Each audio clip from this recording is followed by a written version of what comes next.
हर हर महादेव भक्तों, जय श्री राधे।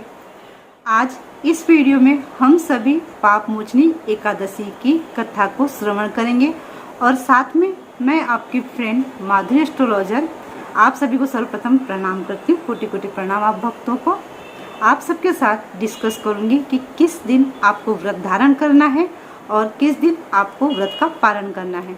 भक्तों, इस वर्ष पाप मोचनी एकादशी जो कि फागुन माह के कृष्ण पक्ष में आती है, उसका व्रत हम सभी 28 मार्च को दिन होगा मंडे का, उस दिन करेंगे। एकादशी तिथि जो है 27 मार्च संडे के दिन शाम को 6:04 से स्टार्ट हो जाएगी और फिर हम व्रत का जो पारण है 29 मार्च मीन्स मंगलवार का दिन होगा, ट्यूसडे को, उस दिन करेंगे। समय होगा पारण का सुबह 6:35 से लेकर के 9:02 का। अब जैसा मैं अपने हर वीडियो में आप सबको बताती हूँ कि हर शहर का पारण समय थोड़ा सा ऊपर नीचे होता है सूर्योदय के हिसाब से। यदि आपको आपके शहर का पारण समय चाहिए तो आप मुझे कमेंट बॉक्स में अपने शहर का नाम बता दें, मैं आपको बता दूंगी।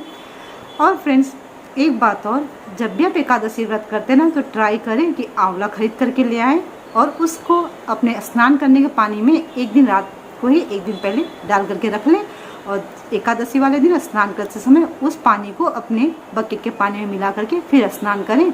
ऐसा करने से हमारे संचित पापों का क्षय होता है। फ्रेंड्स, अगर आप व्रत धारण कर रहे हैं एकादशी का, तो एक बात याद रखिए, एकादशी जो है 3 दिन का फेस्टिवल होता है, दसवीं तिथि से स्टार्ट हो जाता है।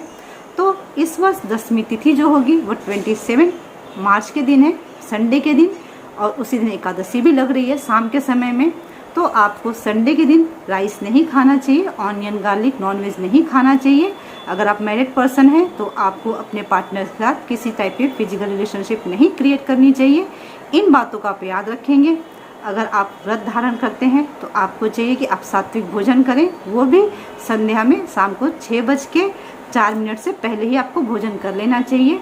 दसवीं तिथि की संध्या को हम भोजन नहीं करते हैं, इस बात को ध्यान में रखेंगे और इन छोटे छोटे नियमों का पालन करके अपने व्रत को कंप्लीट करेंगे। चलिए अब कथा श्रवण करते हैं। प्रभु श्री हरि माता हरि प्रिया से प्रार्थना है वो आप भक्तों पर, मुझ पर, हम सब पर ना अपनी कृपा करें। एक बार पहले प्रभु का नाम संकीर्तन हो जाए।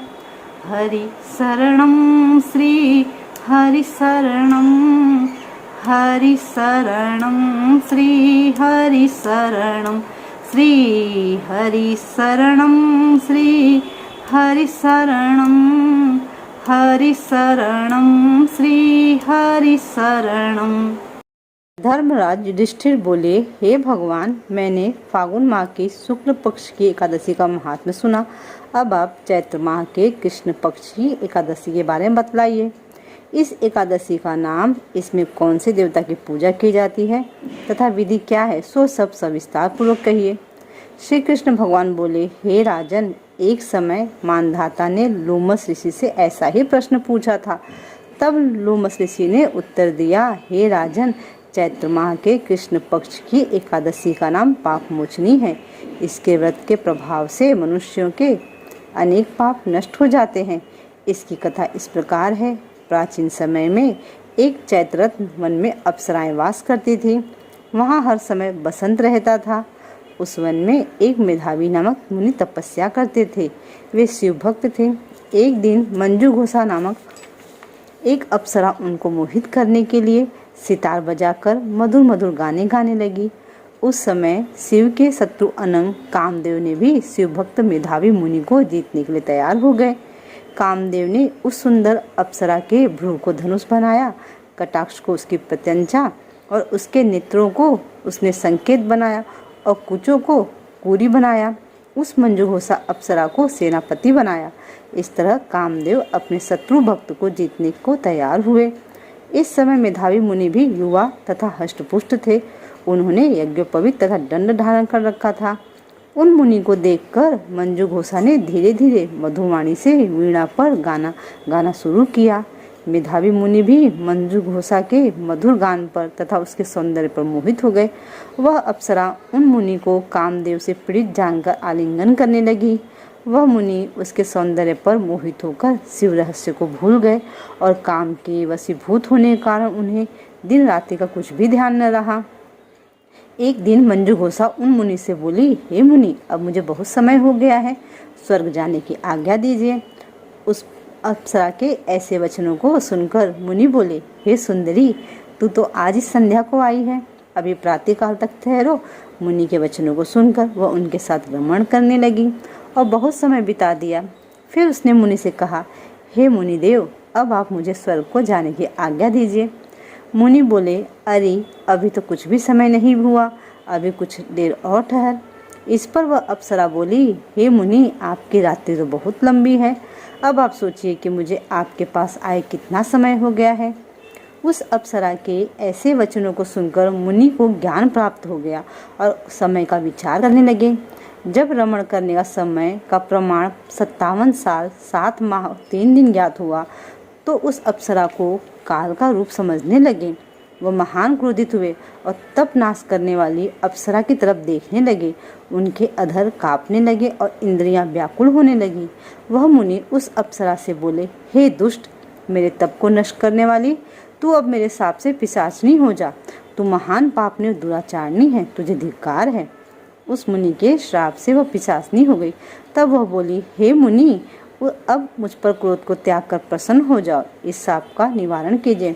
तब मुनि को कुछ शांति मिली और पिशाचनी से बोले, रे दुष्ट, मैं साप से छूटने का उपाय बतलाता हूँ। चैत्र माह के कृष्ण पक्ष की जो एकादशी है उसका नाम पापमोचनी है।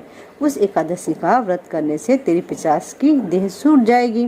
इस प्रकार मुनि ने उसको समस्त विधि आदि बतला दी और अपने पिता चमन ऋषि के पास गए। चमन ऋषि अपने पुत्र को देखकर बोले, रे पुत्र, तूने यह क्या किया? तेरे समस्त तप नष्ट हो गए हैं। मेधावी बोले, हे पिताजी, मैंने बहुत बड़ा पाप किया है, आप उसके छूटने का कोई उपाय बतलाइए। चमन ऋषि बोले, हे तात, तुम चैत्र माह के कृष्ण पक्ष को पाप मोचनी नाम की एकादशी का विधि तथा भक्ति पूर्वक व्रत करो। वचनों को सुनकर मेधावी ऋषि ने पाप मोचनी एकादशी का विधि पूर्वक उपवास किया। उसके प्रभाव से उनके समस्त पाप नष्ट हो गए। मंजू घोषा अप्सरा भी पाप मोचनी एकादशी का व्रत करने से पिशाचनी की देह से छूट गई और सुंदर रूप धारण करके स्वर्गलोक को चली गई।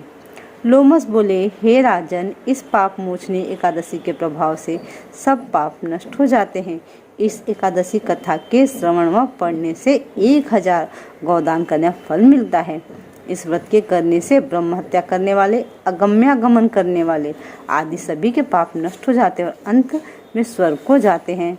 बोलिए पाप मोचनी एकादशी माता की जय, भक्त वत्सल भगवान की जय, भक्त अम्बरीश महाराज की जय, एकादशी माता की जय। जय जय श्री राधे, जय जय श्री राधे, जय जय श्री राधे।